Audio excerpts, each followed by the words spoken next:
Hello అండి. నేను ఇప్పటి వరకు తిరుపతివి, విజయవాడవన్నీ షార్ట్స్ పెట్టాను కదా! ఇది తిరుపతిలో మేము రూమ్ తీసుకున్నామండి. అంటే 50 రూపీస్ రూమ్స్ ఇస్తున్నారు. 100 రూపీస్ కూడా రూమ్స్ ఇస్తున్నారు.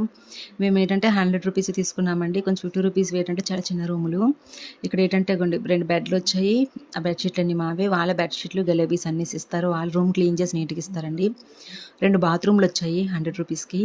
ఒకటి లెటిన్‌ది, ఒకటేమో బాతింగ్ ఉందండి. స్నానం చేసింది. నేను చూపించట్లేదు. గ్రీజర్ కూడా ఉందండి హాట్ వాటర్ కోసం. చాలా బాగుంది. అంత ఫెసిలిటీ అంతా చాలా బాగుందండి. ఆ బాత్రూమ్ ఎదురుగా ఒక రూమ్ ఉంటుందండి. అది మనం డ్రెస్ చేంజ్ చేసుకోవడానికి ఆటలు ఇక మేము బట్టలు ఆరేసుకున్నాము. దర్శనానికి వెళ్ళే ముందు స్నానాలు చేస్తాం కదా! అందుకని మేము బట్టలు ఆరేసుకోవడానికని రూమ్ కిటికీలన్నీ తీసేసి ఫ్యాన్ ఆన్ చేసి వదిలేసాం. వచ్చేటప్పటికి ఆరిపోతాయండి. చాలా పెద్ద రూమ్లు నీట్గా కూడా ఉంటాయండి. 100 రూపీస్.